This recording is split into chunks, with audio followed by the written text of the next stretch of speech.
ترکی کا بھی دشمن ہے، وہ ہمارا بھی دشمن ہے. تو اس وجہ سے اس دورے کی اہمیت پہلے بھی جب فیلڈ مارشل صاحب وہاں گئے ہیں اہمیت تھی جنگ رکوانے کے لیے، اور اب یہ MOU کو عملی شکل دینے کے لیے اب اس میں ایک نئے ایڈ آن فیکٹر جو ہے وہ مکہ معاہدہ بھی ہے.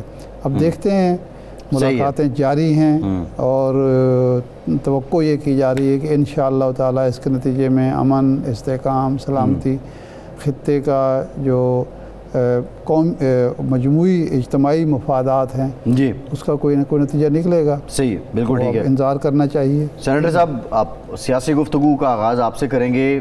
جو عمران خان ہیں ان کو شفا اسپتال منتقل کرنے کا حکم آیا عدالت کی طرف سے، اور ساتھ عدالت نے کنڈیشنز بھی دیں کہ یہ وہ پیرامیٹرز ہیں جن میں آپ نے رہنا ہے. اس میں ایک یہ بھی تھا کہ آپ اس پہ سیاست نہیں کریں گے صحت کے معاملے پہ. آپ کے کارکنان جو ہیں وہ اسپتال کی پریمیسز میں نہیں جائیں گے، اس سے دور رہیں گے، سیکیورٹی مسائل پیدا نہیں کریں گے. لیکن ہم یہ دیکھا کہ یہ سب کچھ ہوا، اور پھر حکومت کا جو موقف ہے کہ آپ کے ان حرکتوں کی وجہ سے عمران خان صاحب کو پیمز لے کے جانا پڑا. آخر یہ آپ کے جذباتی کارکن چاہتے کیا ہیں، اور وائی لیڈرشپ کی بارہا کال کے باوجود کنٹرول کیوں نہیں کر پائی لیڈرشپ ان کو؟ جی اعوذ باللہ من الشیطان الرجیم، بسم اللہ الرحمن الرحیم. ایک بات عرض کروں صرف، پہلی تو بات یہ کہ گورنمنٹ اگر خود کوئی چیز میں سیریس نہ ہو تو پھر اس کے بعد اس طرح کے الزام لگانا یہ آج بہت پرانی بات ہو گئی ہے. اگر آپ کو یاد ہو پچھلے کم از کم 1 سال نہیں تو 9 مہینے سے ہم جب گورنمنٹ کو کہتے تھے کہ عمران خان صاحب قید تنہائی میں ہیں، تو ہمیں کہا جاتا تھا کہ جی وہ جوڈیشل کسٹڈی میں ہے، آپ عدالت میں جائیں، اگر عدالت آپ کو ریلیف دیتی ہے تو ٹھیک. عدالت نے ریلیف دے دیا. پہلے دن انہوں نے کہا جی منوان عمل کریں گے، سارے منسٹرز نے، طارق فضل چودھری صاحب، رانا ثناء اللہ صاحب، سب نے کہا منوان عمل کریں گے. اور اچانک رات کو اعظم رضی تارڑ صاحب کی اسٹیٹمنٹ آنی شروع ہو گئی کہ جناب ہم تو اس کو دیکھیں گے، ٹیکنیکل ایشوز ہیں، شفا کیوں، پیمز کیوں نہیں، اور عدالت کا جورسڈکشن نہیں بنتا تھا، نوٹس جاری نہیں کیا تھا. اس کے بعد پھر لاجائق منسٹرز کے جناب میسیجز آنے شروع ہو گئے کہ جی یہ مسئلہ خراب ہو گیا. الٹیمیٹلی جب رات کو انہوں نے شفٹ کرنا تھا، جب 48 گھنٹے پورے ہو گئے، تو میں آپ کو یقین دلاتا ہوں کہ کوئی PTI کا ورکر وہاں پہ موجود نہیں تھا. یہ پاکستان کے عوام تھے، اور وہ بھی اپنے گھروں پہ چھتوں کے اوپر چڑھ گئے تھے. اگر اب اڈیالہ کے رستے میں کوئی سڑک جاتی ہے جو شفا کے رستے یا پیمز کے رستے جاتی ہے، اور لوگوں کو احساس ہو کہ شاید ان کا محبوب یا مقبول لیڈر 3 سال کے بعد اس کی شاید جھلک بھی نظر نہ آئے، کیونکہ سب کو پتا تھا ایمبولینس ہوگی یا کالی شیشوں والی گاڑی ہوگی، پتہ نہیں کون سی گاڑی ہو، لیکن ایک احساس تھا، ایک محبت تھی، ایک الفت تھی اس کے ساتھ. اس شوق میں کچھ لوگ اپنی چھتوں پہ چڑھ کے پھول لے کے کھڑے ہو گئے. نہ کسی نے پھول پھینکے، نہ سڑکوں پہ کارکن آئے. کچھ میڈیا کے لوگ شفا کے باہر اکٹھے ہو گئے، جس کا ہم سے کوئی تعلق نہیں، میڈیا ہر جگہ ہوتا ہے، وہ شفا بھی اکٹھا ہو گیا. ادروائز نہ PTI کی لیڈرشپ، نہ PTI کا ورکر آیا. سو یہ گورنمنٹ کی ایسی لفاظی ہے، ایک ایسا ایک نیریٹو بلڈ کرنے کی کوشش کی جا رہی ہے کہ اس وجہ سے بہت سارے لوگوں نے یہ بھی کہا کہ جی وہ شاید ڈاکٹر صاحبہ کی عظمیٰ کی جو پریس کانفرنس ہے وہ کیوں ہوگی جناب. یہ میں ان سے پوچھا، میں کہ ایک بہن جو 9 مہینے بعد اپنے بھائی سے ملی ہو، جس نے 9 مہینے بعد تو دیکھیں فیملی، ان کی فیملی اور PTI تو اس بات پہ پابند تھی کہ وہ صحت کے معاملے پہ سیاست نہیں کریں گے، جو رپورٹس ہیں وہ پیش کریں گی. تو بنیادی کویسچن یہ ہے کہ وہ تو ڈاکٹر صاحبہ کی جو پریس کانفرنس ہے اس کو تو PTI کے حامی لوگ بھی کہہ رہے ہیں کہ یہ PTI کی طرف سے ایک بلنڈر ہوا ہے. میں آپ کو عرض کرتا ہوں، میں نے یہی کہہ رہا تھا کہ ایک بہن جو 9 مہینے کے بعد اپنے بھائی کو ملی ہو، اور اس نے اپنے بھائی کو اس کی وہ پوری تکلیف آپ بیتی اپنے آنکھوں سے سنی ہو اور اپنے سامنے دیکھی ہو، اور واپسی پہ آنکھ پہ پٹی لگا کے اس کا بھائی اندھیروں میں چلتا ہوا گرتا پڑتا دوبارہ اس گاڑی میں جا کے واپس اڈیالہ جا رہا ہو، اس سے کیا ایکسپیکٹ کرتے ہیں؟ ہم اس وقت بیٹھ کے اس گورنمنٹ کو جج کرنے کو تیار نہیں ہے، اس گورنمنٹ کے اوپر سوال کرنے کو تیار نہیں ہے جس نے عدالتی حکم کو اٹھا کے آسمان میں پھینک دیا. اس بہن کی تکلیف کے اوپر سوال کرنے کو تیار ہے کہ تم نے اپنے بھائی کی آپیتی کیوں بیانی. یہ وہ انسانیت کی وہ تذلیل ہے جو کہ اس معاشرے میں پاکستان میں کہتے ہیں نا کہ ہمارا سوشل فیبرک ختم ہو گیا ہے. یہ ہے وہ معاشرے کی تذلیل جو آپ دیکھ رہے ہیں، جس میں ایک بہن پہ سوال تو اٹھا لیتے ہیں، ہم ریاست پہ، حکومت پہ اور گورنمنٹ پہ سوال نہیں اٹھا سکتے کہ تم لوگ آخر وہ میڈیکل بورڈ آپ لوگوں نے بنا کیوں نہیں دیا؟ آپ نے اس کو شفا کیوں نہیں رکھا؟ آپ اس کا علاج کیوں نہیں کرانے اختیار؟ آپ نے اس کو سولیٹی کنفائنمنٹ کیوں رکھا ہوا ہے؟ انسانی ہیومن ٹچ سے وہ دور کیوں ہے؟ آخر اتنی گرمی بھرے تندور جیسی جگہ پہ وہ کیوں پڑا ہوا ہے؟ آخر اس کا قصور کیا ہے؟ کسی نے اس گورنمنٹ کو سوال نہیں کیا. گھوم پھر کے ایک بیچاری اس بہن کے اوپر سوال کرتے ہیں کہ شاید اس نے وہ آ کے وہ اپنی بہن اپنی بھائی کی تکلیف کیوں بتا دی. یہاں پہ مجھے اختلاف ہے ان تمام دوستوں سے جو اس کے اوپر سوال کرتے ہیں کہ آخر اس نے کیوں کیا, کیا کرتی, وہ چپ کر کے بیٹھ جائے, ٹھیک ہے جی 9 مہینے اور گزر جائے, ایسا نہیں ہو سکتا. صاحب یہ ایک بہن کے جذبات ہیں بلا شبہ. یہ فرمائیں کہ آپ نے دوبارہ عدالت نے حکم ہی یہ کہا تھا کہ اگر حکومت کی طرف سے کسی قسم کی کوتاہی ہو تو آپ نے عدالت سے رجوع کرنا ہے. آپ کو حق تھا رجوع کرنے کا, آپ نے رجوع کیا, لیکن آپ نے توہین عدالت کی کارروائی کر کے ایک معاملے کو مزید یعنی حکومت کے لیے بھی ایک یعنی مشکل پیدا کر دی کہ اب وہ توہین عدالت سے بچنے کے لیے مزید بہانے سازی کرے. بہتر نہیں تھا کہ عدالت سے سیدھا جاتے کہ جی عمل نہیں ہوا, عمل کروائیں آپ. ترجیح تو آپ کی جو ہے وہ عمران خان کا علاج ہونا چاہیے. سر ارشاد صاحب ایگزیکٹلی وہی کیا. یہ کام ہوا تھا جمعے کی رات کو. ہفتے کی صبح تمام پارلیمنٹیرینز اور ہمارے سیکرٹری جنرل صاحب اور تمام ایم این ایز اور سینیٹرز اس دن عدالت گئے تھے. عدالت بند تھی, میں خود وہاں پہ گیا تھا. ہم نے جا کے وہ جو کنٹیمپٹ آف کورٹ کی اپلیکیشن جمع کرا دی کیونکہ عدالتیں اس دن کھلی نہیں ہوتی. آج پھر سارے دوست گئے تھے لیکن وہ ہمیں ابھی تک اس کا نمبر الاٹ نہیں ہوا. گورنمنٹ کی جو اپلیکیشن تھی جس میں نظر ثانی کی اپیل تھی ان کو نمبر الاٹ ہو گیا, ہمیں نہیں ملا. لیکن حقیقت یہ ہے کہ عدالتیں جس نے آرڈر کیا تھا ہمیں انہی سے توقع ہے اور ہم نے ایگزیکٹلی وہی کام کیا. بٹ آپ گورنمنٹ پہ سوال تو کیجیے. میری آپ سارے میڈیا کے دوستوں سے کہ ہم سارے گورنمنٹ سے سوال کیوں نہیں کرتے. مجھے اس دن انٹیریئر منسٹر ہو رہے ہیں, اس دن سے ہو رہے ہیں میڈیا پر. انٹیریئر منسٹر صاحب کی جی میں نے ان کی پریس کانفرنس دیکھی جو ٹی وی پہ انہوں نے بیان آگے جاری کیا کہ جناب کیونکہ انہوں نے یہ کیا تھا, کیونکہ انہوں نے سر 9 مہینے سے آپ نے ایک شخص کو اتنی ٹارچر میں رکھا ہوا ہے. ذرا ارشاد صاحب ان الفاظ کو یاد رکھیے گا کہ میرا کسی سے کوئی ہیومن ٹچ نہیں ہے. سائیکولوجیکلی آپ نے اس کو توڑنے کی کوشش کی ہے. اس سے بڑا کوئی فزیکل ٹارچر بھی نہیں ہو سکتا جس کی تکلیف میں آپ اس کو رکھے بیٹھے. اور اس سوال میں ہم نے خاموشی سے, ان کی بہن نے سے پریس آفس کی, پارٹی نے نہیں کی, اور ہم نے جا کے ہمارا جو کانسیپٹ جو ہم سوال پوچھ رہے ہیں, ہم آپ سے یہ جاننا چاہ رہے ہیں, یہ تو کورٹ کا اختیار تھا کہ وہ ذمہ داری فکس کرتی کہ اس پہ غفلت کس سے ہوئی ہے. سمپل جو اس معاملے کو مزید الجھانے سے بہتر, یا پی ٹی آئی کی صحت کا معاملہ, اگر عمران خان کی صحت کا معاملہ اگر پی ٹی آئی کی ترجیح ہے تو سمپل عدالتی حکم کے مطابق ایک اپلیکیشن دے دی جاتی کہ آپ نے حکم دیا تھا, اس پہ عمل درآمد نہیں ہوا, اب نیکسٹ آپ کے ڈسپوزل پہ ہے, اب آپ نے کیا کرنا ہے. کویسچن از دیٹ کہ وہ تو عدالت کے پاس پتہ تھا, عدالت نے جن لوگوں کو حکم دیا ہے کس کے خلاف توہین عدالت ہونی ہے. آپ پرائم منسٹر کو نامینیٹ کر رہے ہیں, کچھ لوگوں کو آپ نہیں کر رہے ہیں, تو یہ تو ایک امپریشن یہ آ رہا ہے کہ معاملے کو آپ مزید پولیٹیسائز کر رہے ہیں. اچھا ویسے میں دوبارہ عرض کرتا ہوں, جمعے کی رات کو یہ کام ہوا, ہفتے کی صبح درخواست کنٹیمپٹ آف کورٹ کی اپلیکیشن ہم نے جمع کرا دی. جو لیگل پروسیس تھا وہ مکمل ہو چکا ہے. یہ اس میں ہماری طرف سے اب کوئی کمی کوتاہی نہیں ہے. اگر آج عدالت اس کا نوٹس لینا چاہے تو لے سکتی تھی, لیکن جو ہمیں لگ رہا ہے اس پورے ہفتے میں شاید وہ عدالت میں باری ہی نہ آئے. تو آپ کیا سمجھتے ہیں کہ ہم چپ کر کے اب خاموشی سے بیٹھ جاتے ہیں اور جب تک عدالت دوبارہ نوٹس نہ لے ہم عمران خان صاحب کو اس تکلیف میں, اس تندور میں, اس ٹارچر میں دوبارہ چھوڑ دیتے؟ جی ٹھیک ہے جی, کیونکہ عدالت نے ایک دفعہ کہہ دیا ہے. وسط دیکھیں یہ تو بڑا مشکل ہے کہ آپ ایک ہاتھ سے تھپڑ ماریں اور دوسرا منہ بھی سامنے کر لیں کہ ادھر سے مار لیجئے. اس طرح نہیں ہوتا. کم از کم رونے کا حق تو ہمیں دیجئے, بولنے کا حق تو دیجئے. اگر کسی جگہ پہ کوئی اپنی تکلیف کا اظہار کر رہا ہے تو اس اظہار کو کہیں پہ اس اچانک سے وہ جو 1973 کے آئین اور قانون کی بالادستی جو کہ ہمیشہ مظلوم کے لیے پاکستان میں رہی ہے, جس نے ظلم کرنا اس کے لیے اس کا کوئی اس کے اوپر دائرہ کار نہیں ہے, اس میں ہمیں آگے آڑے میں پھنسا دیا. کسی نے اس حکومت سے پوچھا کہ یار آخر 2 دن میں کیا ہو جاتا, 4 دن میں کیا ہو جاتا, ڈاکٹر فیصل سلطان کے آنے سے کیا فرق پڑتا تھا, شفا جانے سے ایشو کیا تھا. یہ سارے کویسچنز تو گورنمنٹ سے ہو رہے ہیں بپی صاحب, یہ کویسچنز تو ہو رہے ہیں. اب یہ جو فیصلہ آیا عدالت کی طرف سے پرائیویٹ ہاسپٹل لے کے جانے کا, اس کے بعد اب آج کی خبر یہ ہے کہ 3 لوگ ہیں اور اڈیالہ میں قید ہیں, انہوں نے عدالت سے رجوع کر لیا کہ ہمیں بھی پرائیویٹ ہاسپٹل میں علاج کی سہولت دی جائے. یہ پریسیڈنٹ اگر پڑ جاتا ہے تو اس پہ پھر انتظامیہ کیا کرے گی؟ میری عرض ہے بھائی صاحب کہ اگر کسی کو وہاں پہ ہارٹ کا کوئی مرض ہو, دل کے مرض میں ابتلا ہو جائے, تو پھر وہ اڈیالہ میں درخواست نہیں دے سکتا کہ مجھے بھیجیں. اب اڈیالہ کے اندر دل کا آپریشن تو نہیں ہو سکتا. اگر کسی کی ٹانگ ٹوٹ جائے اور وہ کہے جی مجھے پیمز لے کے جائیں, میں نے فریکچر اپنا جا کے بینڈیج کرانی ہے, تو لے کے جانا پڑے گا نا. یہ تو ریکوائرمنٹ ہے. اور اگر آپ نے 9 مہینے سے کویسچن از دیٹ جو علاج قیدیوں کا ہے وہ سرکاری ہاسپٹل میں تو ہو رہا ہے. نہیں ہو رہا. یہی تو چیز سوچنے کی ہے. اگر آپ میڈیکل رپورٹ پڑھیں اس میں دو چیزیں کہی گئی. ایک تو ان کا بلڈ پریشر ہائی ہے جس کی وجہ سے دل کے مرض کی ایک گولی ان کو دی گئی ہے. دوسرا ان کو اینٹی ڈپریسنٹس دیے گئے کیونکہ 9 مہینے نہ فیملی سے ملاقات, نہ بہنوں سے ملاقات, نہ وہ جو اردلی کھانا دینے کے لیے آتا ہے اس کو سختی سے منع, خبردار تم نے منہ سے زبان نکالی, یعنی کہ انسانی آواز بھی اس کے اوپر منع کر دی گئی ہے. وہ سائیکولوجیکلی ٹارچر ہے.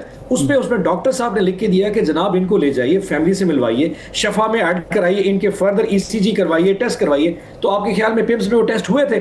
ہمیں پیمز کا کوئی مسئلہ نہیں ہے, ویری فرینکلی کوئی پیمز کا مسئلہ نہیں, لیکن اگر وہاں پہ وہ سہولت ہی نہ ہو اور وہ سرکاری ڈاکٹرز ہوں جو حکومت کو رسپانسبل ہوں, جن کی سرکاری نوکری, سرکاری تنخواہیں ہیں, اس کے اوپر کیا ہم ریلائی کر سکتے ہیں؟ اب ایسا میں آپ سے سوال پوچھتا ہوں, میں اگر بیمار ہوں, اگر فار ایگزامپل مجھے کوئی موذی مرض ہو گیا ہے, تو جو میری فیملی کہے گی آپ مجھے وہاں لے کے جائیں گے یا جو مجھے سرکار کہے گی؟ آپ نے الٹیمیٹلی مجھے اور میری فیملی کو راضی کرنا ہے کہ اگر مجھے شوکت خانم ہسپتال ہی جانا ہے تو مجھے جانے نہیں. آپ کہیں نہیں میں نے نشتر ہسپتال لے کے جانا ہے, کینسر کی سہولت تو یہاں بھی میسر ہے. نہیں, میں اس میں مطمئن نہیں. یہ ہے اون صاحب جو آپ گورنمنٹ کی بات کر رہے ہیں, اڈیالہ جیل کے سپرنٹینڈنٹ کی جو رپورٹ آئی ہے, ظاہر ہے وہ بھی جو صوبائی حکومت ہے اس کا ملازم ہے. Number 1 thing is that. دوسرا, اگر یہ معاملہ ایسا ہی ہے تو اس کا تو سمپل از دیٹ کہ آپ قانون لے آئیں, اسمبلی میں اس کو قانون پاس کروا دیں, امینڈ کر دیں, سب کے لیے یکساں ہو جائے.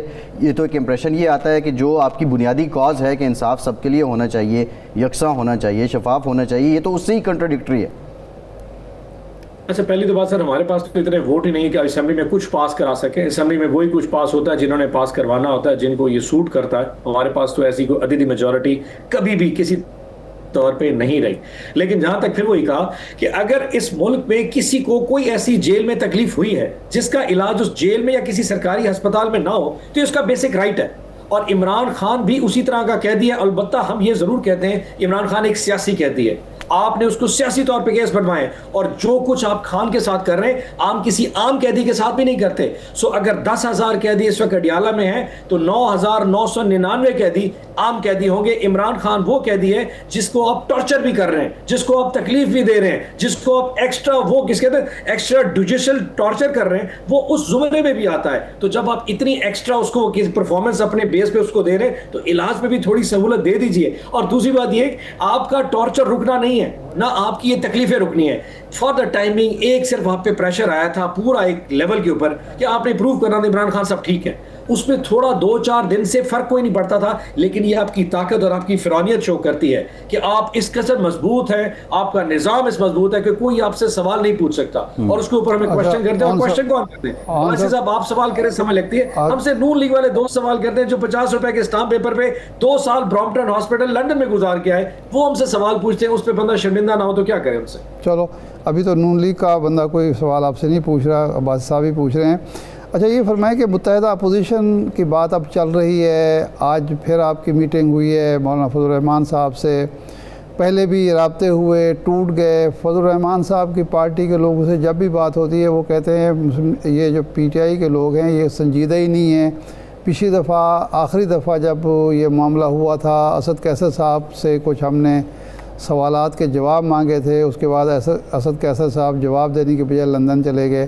تو اب یہ سنجیدہ معاملہ ہے, اب یہ جو متحدہ اپوزیشن ہے پارلیمنٹ کی حد تک متحد ہو رہی ہے یا یہ پارلیمنٹ سے باہر بھی اس کا اتحاد ہوگا, اور کون کون سی جماعتیں آپ کے ساتھ شامل ہونا چاہتی ہیں؟ اور فضل الرحمان صاحب کیا اسی طرح آپ کے اتحاد کا حصہ تھے جس طرح ہوں گے جس طرح PDM کے اتحاد کا حصہ تھے؟ دیکھیں صاحب, ہمارا اور JVA کا ایک تاریخی پس منظر ہے. ہم ایک شدید قسم کے مخالف رہ چکے ہیں, چاہے وہ الیکشنز کی سیاست ہو چاہے پارلیمان کی سیاست ہو. تو ہم نے بالکل ایک کنفلکٹنگ قسم کے اپوزٹ پولز کے اوپر دونوں پولیٹیکل جماعتیں رہ چکی ہیں. بلکہ آپ کو یاد ہو کہ 2022 کی جو PDM گورنمنٹ بنی تھی اس کو لیڈ بھی مولانا فضل الرحمان صاحب نے کیا تھا. ووٹ آف نان کانفیڈنس جو ہمارا تھا, عدم اعتماد کی جو تحریک تھی, اس کو بھی مولانا صاحب لیڈ کر رہے تھے. سو ایک ہمارا تاریخی پس منظر ضرور ہے. لیکن ایک پوائنٹ کے اوپر ہم کم از کم دونوں جماعتوں کا اتحاد ہے کہ بقول ان کے اور ہمارے کہ جی یہ الیکشنز فیئر نہیں تھے. اس پہ ہمارا ایک پھر اختلاف ہو سکتا ہے کہ انہوں نے کہا جی کہاں فیئر تھے کہاں نہیں تھے. ہم نے کہا کہ جہاں آپ سمجھتے ہیں وہاں پہ ری کاؤنٹنگ بھی کرائی جا سکتی ہے تاکہ مطمئن ہو سکے. سو اب ایک پوائنٹ ایسا آ گیا جس جس پہ مولانا صاحب اور ہماری سوچ اتفاق کر گئی ہے کہ یہ گورنمنٹ اس قابل نہیں ہے کہ ملک کو ان بھنور سے نکال سکے. اس کے اوپر ہمارا اتفاق رائے اور پارلیمان میں ہم دونوں جماعتوں نے فیصلہ کیا ہے ہم اکٹھے مل کے ایک اتحاد بنا کے اس گورنمنٹ کو ٹف ٹائم دیں گے. اب یہ فردر پارلیمان سے باہر نکل کے الیکشن کی سیاست تک جاتی ہے یا نہیں جاتی یہ وقت ثابت کرے گا. یہ پریروگیٹو اور ڈسکریشن عمران خان صاحب کا ہے, یہ پولیٹیکل جماعت ان کی ہے, وہ مناسب سمجھیں گے ہم ان کو میسج بھیج دیں گے تو وہ اوکے کریں گے, نہیں سمجھیں گے تو نہیں. لیکن پارلیمان کی حد تک ہم مولانا فضل الرحمان کے ساتھ چلیں گے اور اس حکومت کو ٹف ٹائم دیں گے. اس کے علاوہ آپ نے سوال پوچھا کیا اور جماعت کیوں آنا چاہے. پیپلز پارٹی نے ہم سے کانٹیکٹ کیا تھا. پیپلز پارٹی بلاول بھٹو زرداری صاحب ہم سے ملنے کے لیے آئے تھے اپنے پورے وفد کے ہمراہ. انہوں نے اے جے کے الیکشن کے بعد جو ایک نیریٹو دیا تھا, بیانیہ دیا تھا کہ یہ گورنمنٹ فارم 47 کی نسل در نسل سیاست کرنے والی جماعت ہے, وہ الٹیمیٹلی ہمارے نیریٹو سے بہت کلوز تر ہے. انہوں نے آ کے عمران خان صاحب کی بیماری کے حوالے سے ریزرویشن ظاہر کی تھی اور ان کے علاج کے حوالے سے گورنمنٹ کو آڑے ہاتھوں بھی لیا. سو اس وقت بھی جب کبھی کورم پوائنٹ آؤٹ ہوتا ہے تو پیپلز پارٹی اور پی ٹی آئی ہم دونوں کٹھی جماعتیں وہاں سے واک آؤٹ کر کے چلے جاتے جب ہمیں بات نہیں کرنے دی جاتی. سو پارلیمان کی حد تک ہم ہر جماعت سے بات ضرور کر رہے ہیں. اس کا فیوچر اور مستقبل یقیناً وہ عمران خان صاحب نے اور پارٹی نے فیصلہ کرنا ہے, وہ موقع کی مناسبت کیا جائے گا. اس وقت تک ہم پارلیمان میں ہر اس جماعت کو ویلکم کریں گے جو پاکستان مسلم لیگ نون اور حکومت اور ان کے حواریوں کے ساتھ ان کے خلاف ہمارے ساتھ صفحہ آ رہے ہوں گے, ہم ان کے ساتھ ملنے کو تیار ہیں. صاحب آپ یہ کہہ رہے ہیں کہ پیپلز پارٹی آپ کے ساتھ واک آؤٹ کرتی ہے, آپ پیپلز پارٹی کے ساتھ واک آؤٹ کرتے ہیں, لیکن ابھی تھوڑی دیر پہلے میں پلویش صاحبہ کا ایک دیکھ رہا تھا, انہوں نے کہا کہ یہ پی ٹی آئی والے عجیب لوگ ہیں, ہم ایک سیریس بزنس جو ہے وہ ڈسکس کرنا چاہتے ہیں. پی ٹی آئی والے کورم کی نشاندہی کرتے ہیں, سینٹ کی بات ہو رہی تھی اور ہماری ساری محنت بھی رائے جاتی ہے, قومی وسائل بھی ضائع ہوتے ہیں. تو میرا خیال ہے کوئی ذہنی ہم آنگی ابھی تک ہے نہیں, کم از کم سینٹ میں تو نظر نہیں آتا. مجھے اندازہ نہیں کہ پیپلز پارٹی کا یہ نیریٹو کہاں سے کیوں آیا ہوگا. یقیناً وہ اپنی جماعت ہے, ان کی اپنی سوچ ہے. میں نے کہا کہ وقتی طور کے اوپر پارلیمان کے another day to day business میں جب کبھی ضرورت پڑ رہی ہے ہم دونوں کٹھے. فار ایگزامپل آج کا دن ہم نے عمران خان صاحب کی صحت کے حوالے سے علی ظفر صاحب نے ایک ریزولوشن بنائی تھی, اس ریزولوشن کو ہم نے وہاں پہ پاس کرانے کے لیے جمع کرانا تھا. پیپلز پارٹی نے انڈورس کیا کہ ہمیں اس ریزولوشن میں وہ ووٹ دے گی, لیکن ڈپٹی چیئرمین سینٹ نے اور لا منسٹر صاحب نے ہمیں الاؤ نہیں کیا کہ جی صاحب جوڈس میٹر ہم نہیں الاؤ کرنا چاہ رہے. سو جب کورم پوائنٹ آؤٹ ہوا اس سے پیپلز پارٹی ہم سے پہلے واک آؤٹ کر گئی, ہم بھی ساتھ واک آؤٹ کر گئے, اس کے بعد کورم جو ہے نا مائنس پہ چلا گیا. سو یہ ایسا نہیں ہوا, ہم دونوں اس پہ, اور آج پیپلز پارٹی کی کوئی بزنس نہیں تھا. میں نے کہا وہ ایک علیحدہ جماعت ہے, ان کی اپنی سوچ ہے اور ہم اس کو عزت دیتے ہیں. لیکن بلاول بھٹو زرداری صاحب کی عمران خان صاحب کے حوالے اسٹیٹمنٹ دینے کے بعد ہم پارلیمان میں کہیں نہ کہیں ایک دوسرے کے ساتھ الائنس میں ضرور چلے جاتے ہیں. وہ کوئی پولیٹیکل الائنس نہیں, اتحاد نہیں ہے. ڈے ٹو ڈے بزنس کے حوالے سے وہ ہم کہیں نہ کہیں ایک دوسرے کی بات سمجھ لیتے ہیں. لیکن as long as PTI Peoples Party اس گورنمنٹ کو ٹف ٹائم دینے میں ہمارے ساتھ موو کرے تو پارلیمان میں ہم یہ چیز ان کے ساتھ چلاتے رہیں گے.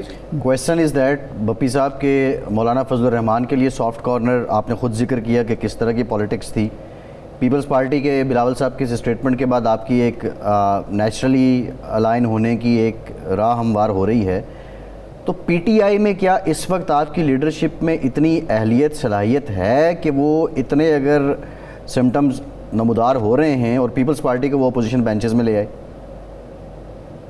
اچھا, اس کا فیصلہ کرنا تو یقیناً پیپلز پارٹی پہ. اگر آپ سوال پوچھیں میری لیڈرشپ کے بعد, ویسے میں غرض کروں میں اپنے آپ کو خوش قسمت سمجھتا ہوں کہ اس جماعت میں ہوں کہ 9 مہینے سے ہمارا عمران خان صاحب سے رابطہ نہیں ہے, پھر بھی جماعت سروائیو کر رہی ہے. 9 مہینے سے دیکھیں پاکستان کی سیاست میں بغیر لیڈرشپ کے, بغیر ایک پرسنالٹی کلٹ کے کوئی جماعتیں نہیں چل پائیں. اور عمران خان صاحب کی پارٹی تو ہم آئیڈیالوجی بیسڈ ہے, اور یہ وہ شخص ہے جو کہ عمران خان کے ارد گرد ہی گھومتی ہے. پھر بھی ہم 9 مہینے اوکے سوکے سروائیو کر گئے.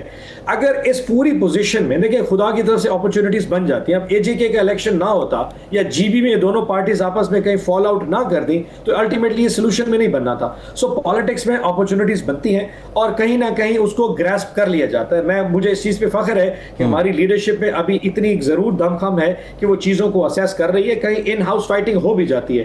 اتنی بڑی جماعت ہے, فیڈریشن کی جماعت ہے, اتنے سارے قومیتوں کے لوگ ہیں, زبان بولنے والے پورے پاکستان کے ڈفرنٹ لوگ ہیں, پھر بھی ہم ایک بنچ آف ایسی ایک کلٹ ہمارا ہے جس میں کہیں نہ کہیں آپ کو عمران خان کی شخصیت کا وہ خاصہ نظر آتا ہے. اس وجہ سے ہم جڑے رہتے ہیں. سو آئی پرسنلی سی کہ جو پچھلے 2 ہفتے میں پارٹی نے کیا ہے, مجھے اس پہ خوشی, اور انشاءاللہ آپ آنے والے دنوں میں اس پہ فردر بھی امپروومنٹ دیکھیں گے. یہ صوبوں کے مسئلے پر بھی مولانا فضل الرحمان صاحب اور پیپلز پارٹی, آپ کا موقف تو ہے نا, نئے صوبے بننے چاہیے, چھوٹے یونٹس ہونے چاہیے, آپ سے اتفاق کریں گے؟ اچھا دیکھیں, میں نے پھر وہی کہا کہ تینوں جماعتوں کا اپنا مینیفیسٹو ہے, اپنے پلانز ہیں. اب ہماری جماعت کا مینیفیسٹو بہت کلیئرٹی ہے, صوبے بننے چاہیے. ان دونوں جماعتوں کے اوپر کوئی ایشو ضرور ہے. ہمارا پوائنٹ ہے کہ ٹھیک ہے آپ صوبے بنائیں, لیکن پھر ہم نے اس میں اینڈ پہ کہا کہ جب تک فیڈریشن کی تمام جماعتیں اس کے اوپر راضی نہ ہو جائے, اور خاص طور پہ وہ صوبہ جس کے لوگ یا جس کی حکومت اس پہ راضی نہیں ہے, آپ اس کو بلڈوز نہیں کر سکتے. آپ کو ان کو کنونس کرنا پڑے گا, آپ کو ان کو ایکنالج کرانا پڑے گا کہ کیوں کر ان کے عوام کے لیے بہتر ہے. اسلام آباد میں بیٹھ کے جب کبھی فیڈریشن نے کبھی فیصلہ کیا ہے, وہ وہاں کے لوگوں نے اس طریقے سے نہیں مانا جب آپ نے حکم کر دیا. نہیں, آپ قائل کریں نا, آپ جب اس کے حق میں ہیں تو آپ ان کو قائل کریں, اتحاد میں لائیں, قائل کرنے کا. یہ دیکھ میں عارشہ بات بتاؤں, یہ اتنی بڑے بڑے مینیفیسٹوز ہیں جماعتوں کے کہ وہ پچھلے 50 سال میں جا کے بنے ہیں, وہ کوئی 5 دن میں یا 5 مہینے میں ریزالو نہیں ہو سکتے. سو یہ الٹیمیٹلی ہمارا آبجیکٹیو نہیں ہے, جن کا آبجیکٹیو ہے یہ ان کی اچیومنٹ ہے کہ وہ کنونس کرنا چاہیں تو کر لیں, لیکن ہمارا طریقہ ہے کہ آپ نے انفورس نہیں کرنا, آپ نے ان کو مجبور نہیں کرنا. البتہ اگر ان کیس جو صوبے بنانا چاہ رہے ہیں وہ ان کو کنونس نہیں کر پاتے اور مجبور کرتے, تو ہماری پوائنٹ ہو کہ جی آپ زبردستی اس طرح صوبے نہیں بنا سکتے, آپ کو ان کو کنونس کر کے ایگری کرا کے اس پہ لانا پڑے گا. یہ زبردستی والا فارمولا بلوچستان میں پہلے بھی نہیں چلا, باقی صوبوں میں بھی نہیں چلے گا. آج بھی بلوچستان کے لوگ کیا کہتے ہیں, اسلام آباد بیٹھ کے اگر کوئٹہ کا فیصلہ کرے گا کہ وہاں پہ کس میں سی ایم بننا ہے تو پھر کوئٹہ نہیں چل سکتا. یہ ایشو اگر آپ سندھ کے ساتھ کرنا چاہیں, الٹیمیٹلی ایشوز بنیں گے, تو آپ میں کیسے آپ کو کہہ دوں کہ جو آپ پیپلز پارٹی کو جا کے منائیں, یا میں کون ہوں بنانے والا, جنہوں نے صوبہ بنانا ہے, یہ الٹیمیٹ ان کا ایجنڈا ہے. ہمارا پوائنٹ آف ویو اپنا ہے کہ ہم مسئلہ اسلام آباد یا کوئٹہ کا نہیں, مسئلہ عوام کا ہے کہ عوام کو اگر فائدہ ہے, قوم کو فائدہ ہے, ملک کو فائدہ ہے, تو آپ قائل کریں ان کو. ارشاد صاحب, with all due respect sir, عوام کے فائدے تو 10 لاکھ چیزوں میں ہے. کون سا آیت ہے, کس نے کام کیا ہے؟ جب تک یہ ہماری ذات کو بینیفٹ نہ دے تب تک کسی کو نظر نہیں آتا. صوبے کسی کو بینیفٹ دے رہے ہوں گے تو سمجھ لگ رہی ہے, نہیں دیں گے تو پھر مشرف صاحب نے بھی شروع کیے تھے, چپ کر گئے تھے. اس ملک میں کبھی عوام کی فلاح کے لیے کچھ نہیں کیا جاتا, اپنی فلاح کے لیے کیا جاتا ہے. یہ ایک منافقت کی سیاست ہے, یہ ساری کی ساری وہ لپ سروس ہے جو ہم عوام کو بیچتے ہیں کہ جی 1973 کے آئین کے تحت تمہارا جناب یہ کام. کوئی 1973 کے آئین کو کابتے کس نے مانا؟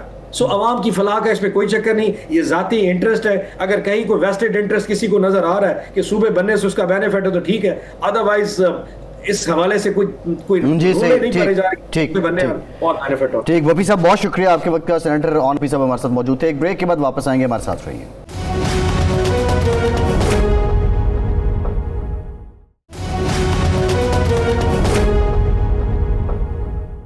بریک کے بعد ایک بار پھر سے آپ کا خیر مقدم کریں گے. ارشاد صاحب, ابتدائی میں ہم ذکر کر رہے تھے فیلڈ مارشل صاحب کا جو دورہ ایران ہے اس کے 2 پہلو ہیں. ایک تو امریکہ ایران اور اسرائیل یہ جو جنگ ہے, اور دوسرا پہلو جو ہے وہ کیونکہ ایک جو آپ نے بھی کہا کہ ایک ایڈڈ فیکٹر ہے وہ مکہ معاہدہ ہے.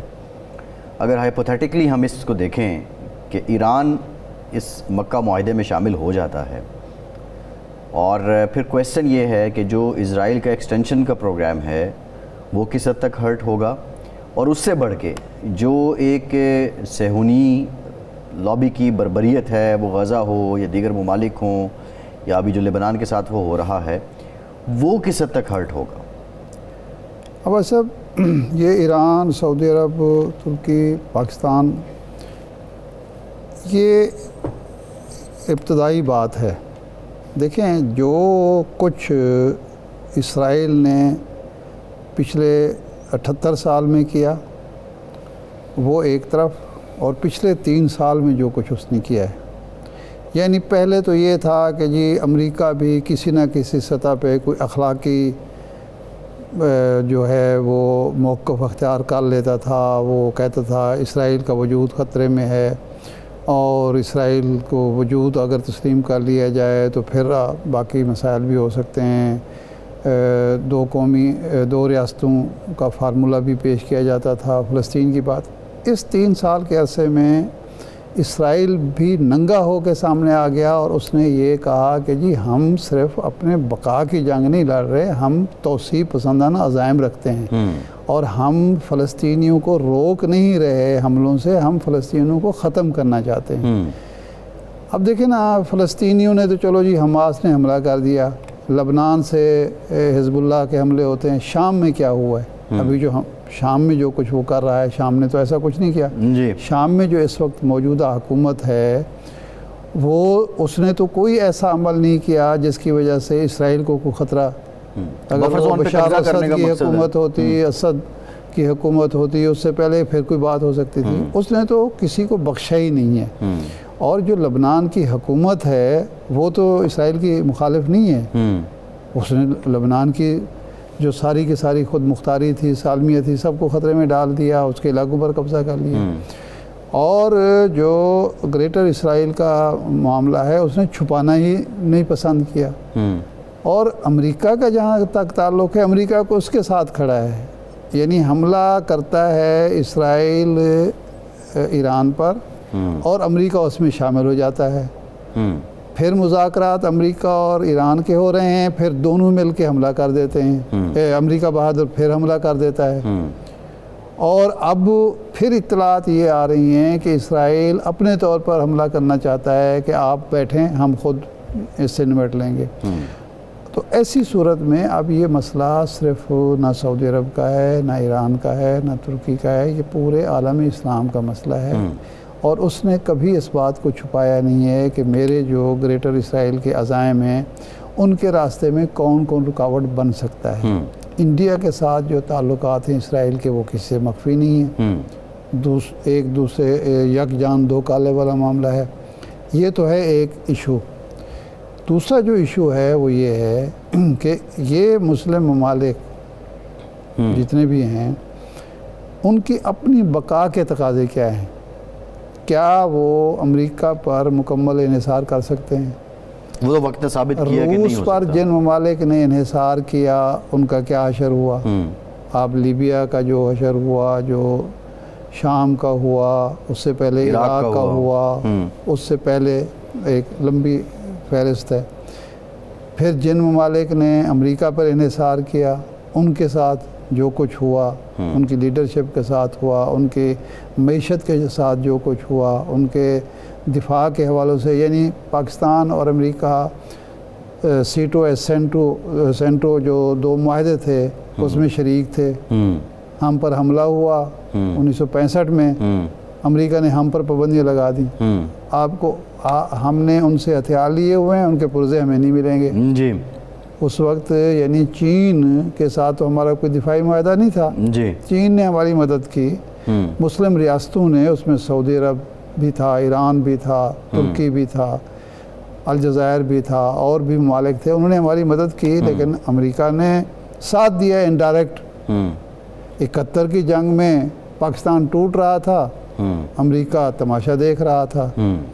تو اس لیے ہمیں خود انحصاری اور خود مختاری کے لیے کچھ خود کرنا پڑے گا۔ جی، اور خود کچھ کرنے کے لیے ضروری ہے کہ اپنے وسائل کو جمع کریں، اپنی عسکری صلاحیتوں کو اس پول میں ڈالیں، ہمارے جو معاشی ضرورتیں ہیں ان کو یکجا کریں، اور ان سے نمٹنے کی جو حکمت عملی ہے مشترکہ طور پر بنائیں۔ جی، ہماری ذہانت جو ہے اس کا اشتراک ہونا چاہیے۔ پاکستان کے پاس الحمدللہ جو کچھ ہے، سعودی عرب کے پاس جو کچھ ہے، ترکی کے پاس جو کچھ ہے، ایران ہے، اور ممالک ہیں، انڈونیشیا اس میں ہونا چاہیے، دوسرے ممالک ہونے چاہیے۔ تو یہ تو کرنا پڑے گا، کیونکہ مسلسل ہمیں یہ سبق مل رہا ہے کہ ہم کسی پر نہ انحصار کر سکتے ہیں، نہ اعتبار کر سکتے ہیں، نہ ہی کوئی ہمیں برے وقت میں ہمارا ساتھ دے سکتا ہے۔ صحیح ہے ارشاد صاحب، یہ تو ٹھیک ہے، یہ بات درست ہے۔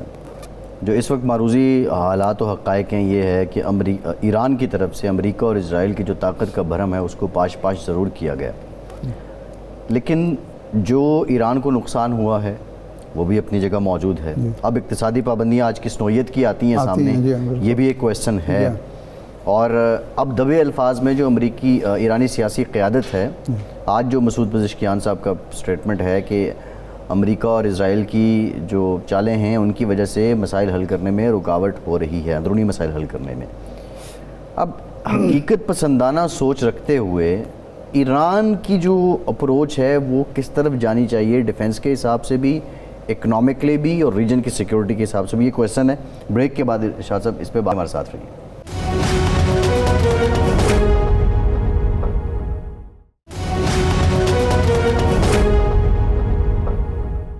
بریک کے بعد ایک بار پھر سے آپ کا خیر مقدم کرتے ہیں. ہمیں جوائن کیا ہے پاکستان کے نامور سفارتکار آصف درانی صاحب. آپ نے تہران میں بھی خدمات انجام دی ہیں. درانی صاحب, thank you very much for your time. Field marshal صاحب کا جو دورہ تہران ہے, آپ کا اندازہ کیا ہے کہ سفارتی سطح پر کوئی بریک تھرو ہوا ہے, اس کے بعد یہ دورہ ہو رہا ہے, یا کسی بریک تھرو کی تلاش میں یہ دورہ ہو رہا ہے؟ یہ دونوں باتیں ہیں, اور اس میں یقیناً آپ نے دیکھا ہوگا کہ پچھلے دنوں جو اسلام آباد ایم او یو کی وائلیشنز بھی ہوئی ہیں, اور اس سے بدمزگی میں بھی اضافہ ہوا. پھر دونوں جانب سے الزامات اور الزامات جو ہے وہ بھی آپ نے دیکھے ہیں, تو اس سے ایک طرح سے تلخی میں اضافہ ہو گیا تھا. لیکن بہرحال گڈ سینس ہیز پریویلڈ, اور یہ اس میں پاکستان کی بہرحال کوششیں مسلسل رہی ہیں. اور ابھی جو فیلڈ مارشل صاحب تہران تشریف لے گئے ہیں, اس میں یقیناً یہ بات سامنے ہے, اور خاص کر یہ اس تناظر میں ہو رہا ہے کہ پریزیڈنٹ ٹرمپ نے پھر دھمکی دی ہے کہ وہ ایران کے خلاف سخت اقتصادی پابندیاں لگا رہے ہیں. اس وقت اب یہ ہو گیا ہے کہ جو ملٹری آسپیکٹ تھا وہ لگتا ہے ٹھنڈا پڑ گیا ہے. اب پریزیڈنٹ ٹرمپ جو ہے وہ اقتصادی پابندیاں مزید سخت کرنے کی کوشش کریں گے, لیکن میں نہیں سمجھتا کہ وہ ان کو اس میں کامیابی ہوگی, کیونکہ ایران سے 1979 سے ان پابندیوں کا شکار ہے, اور اس لیے ایران کا انڈیورنس لیول جو ہے وہ باہر اپنی جگہ ہے, اگرچہ اس نے ایران کے لیے بہت پرابلم بھی پیدا کی ہے. نہیں درانی صاحب, پہلے جو پابندیاں لگتی تھی اس میں ناکہ بندی نہیں ہوتی تھی. اب چونکہ ناکہ بندی بھی ہے, پابندیوں کے باوجود جو تیل چلا جاتا تھا, گیس چلی جاتی تھی, کچھ ممالک خرید لیتے تھے. اس میں جاپان تھا, اس میں چین تھا, اس میں انڈیا تھا, کچھ اور ممالک تھے. اب تو ناکہ بندی کی وجہ سے سپلائی لائن ہی اس نے کاٹ دیے, تو اب پابندیاں پہلے سے زیادہ مؤثر نہیں ہوں گی اور زیادہ نقصان نہیں ہوگا.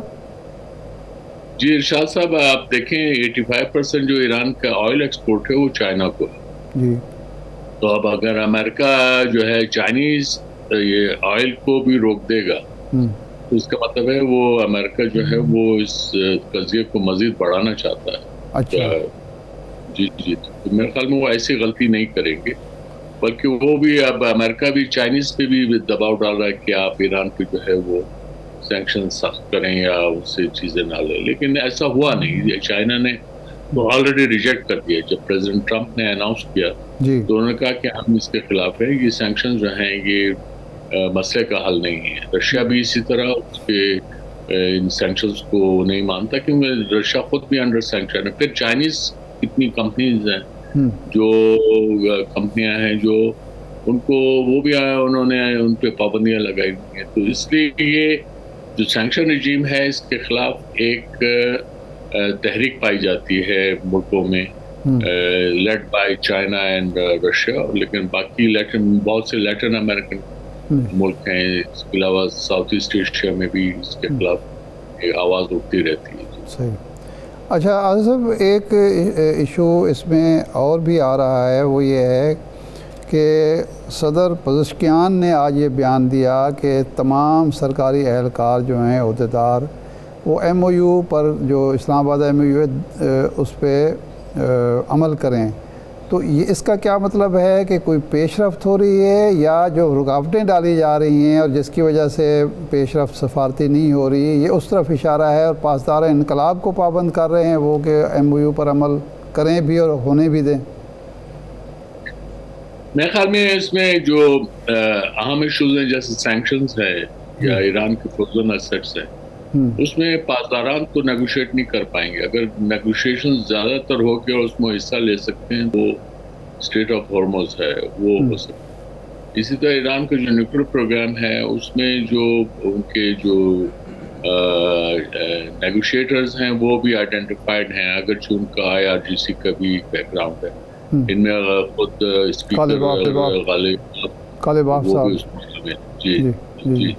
تو یہ ایک مکس پیکج ہے اس میں, لیکن یہ کہ ایسا نہیں ہے کہ IRGC جو ہے پاسداران وہ کوئی علیحدہ اینٹیٹی ہیں ایرانی سسٹم کے اندر. وہ ان کے ساتھ یعنی اس کا حصہ ہے, سسٹم کا حصہ ہے. اور اس میں یہ آپ جتنے بھی اس وقت پرومیننٹ لوگ دیکھ رہے ہیں وہ اپنے اب جو سیاست میں ہیں وہ اپنے سیاسی زندگی میں کبھی نہ کبھی پاسداران کا حصہ رہے, یا جو وہ والنٹری فورس ہے بسیج جسے کہتے ہیں اس کا حصہ رہے. تو یہ اس کو آپ جدا نہیں کر سکتے. اور پھر دوسرا یہ ہے کہ ایران کے اندر اگر جب پولیٹیکل سے ڈیفینسز کی اگر جب بات ہوتی ہے تو وہ ایشوز پہ ہوتی ہے, وہ یہ ماڈریٹس اور کنزرویٹیوز کے درمیان ہوتی ہے. لیکن آپ ان کو بھی جدا نہیں سمجھ سکتے کیونکہ وہ جو ہیں ایک ہی سکے کے دو رخ ہیں. اس لیے ایران کے سسٹم میں اس وقت انہوں نے جو ایک سینرجی پیدا کی ہے وہ اس نے ایران کو امریکہ کے خلاف لڑنے کے قابل بھی بنا ہے. اسرائیل تو خیر کوئی اس کی بات نہیں. صحیح ہے. یہ فرمائیے گا کہ جو مکہ معاہدہ ہے اور یہ دورہ, اس تناظر میں اگر دیکھا جائے تو آپ کیا سمجھتے ہیں؟ کیونکہ ایرانی میڈیا نے خود رپورٹ کیا لیکن آفیشلی ایران نے تو اس بات کی تردید کی کہ آفیشلی تو دعوت نہیں دی گئی ہے ایران کو. تو اس کنٹیکسٹ میں فیلڈ مارشل صاحب کے دورے کی کیا اہمیت ہے؟ دیکھیے اس میں یہ کئی ایشوز ہو سکتے ہیں, لیکن ابھی میرے پاس تو یہ جو سفریقی معاہدہ ہے, پیکٹ ہے, وہ اس کے جزیات تو مجھے معلوم نہیں ہیں. ہم سب یہی کہہ رہے ہیں. اس میں البتہ یہ ہے کہ وہ جو نیٹو کی کلاس 5 ہے اس کا اعادہ کافی ہو رہا ہے, وہ اہم ہے. لیکن یہ ہے کہ یہ جو معاہدہ ہوا ہے یہ ایک ریجنل سیکیورٹی آرکیٹیکچر کی طرف ایک قدم ہے اور اہم قدم. صحیح. اس میں البتہ ایجپٹ اور ایران ابھی باہر ہیں, اور یہ بہت امپورٹنٹ ملک ہیں. اگر آپ نے ایک viable, durable, credible security order بنانا ہے تو اس میں آپ ایران کو مس نہیں کر سکتے. اچھا. اور اسی طرح ایجپٹ ہے, اس کا بھی رول ہوگا. لیکن ایجپٹ کے معاملے میں یہ ہے کہ اس کے تو اسرائیل کے ساتھ تعلقات ہیں, ویسے تو ترکی کے بھی ہیں, لیکن ایجپٹ کے تعلقات کی نوعیت کچھ اور ہے. اچھا. وہ امریکہ سے بھی سالانہ امداد لیتا ہے جیسے اسرائیل کو امداد. تو اس کے بعد یہ ہے کہ انہوں نے یہ بارڈر وغیرہ بند رکھے ہیں, اس میں پیلسٹینینز کے لیے مشکلات پیدا ہوئی ہیں, لیکن بھارت وہ ان کے اپنے انٹرسٹ ہیں تو وہ اس کو واچ کر رہے ہیں. ایجپٹ کا جو کردار ہے پیلسٹائن کے کیس میں وہ اتنا اسٹرانگ نہیں ہے, اگرچہ وہ عرب لیگ کے جو کامن اسٹانس ہے اس کو ساتھ دیتا رہا ہے. لیکن یہ بھی اپنی جگہ حقیقت ہے کہ ایجپٹ جو ہے عرب لیگ کے اندر پہلا ایسا ملک ہے جس نے جو ہے کیمپ ڈیوڈ ایکارڈ کیا. اس کے بعد پھر آپ دیکھ رہے ہیں کہ ایجپٹ کو جو ہے وہ بہت سپورٹ بھی ملی اور پھر وہ رہا ہے. لیکن اس کے ساتھ ہی وہ عرب لیگ کا ایک اہم ملک بھی رہا ہے, وہ ایسے کا بھی اور اہم ملک ہے. تو ایجپٹ کی اپنی اہمیت, اور پھر یہ کہ عرب ملکوں میں اس وقت وہ اپنے جو عسکری طاقت کے لحاظ سے بھی سب سے بڑا ملک سمجھا جاتا ہے. صحیح. آپ سمجھتے ہیں کہ یہ جو نئی پابندیاں امریکہ لگا چکا ہے, لگا رہا ہے, آج بھی اعلان ہونے والا ہے, وہ ایک تو جنگ کا متبادل ہیں کہ جنگ میں جو شکست نہیں دی جا سکی وہ پابندیوں سے دی جا سکتی ہے, اور موجودہ رجیم کے لیے کتنا مشکل ہوگا, کیا اپنا وجود وہ برقرار رکھ سکے گی ان پابندیوں کے بعد اگر معاشی مشکلات, اقتصادی مشکلات بڑھ گئیں؟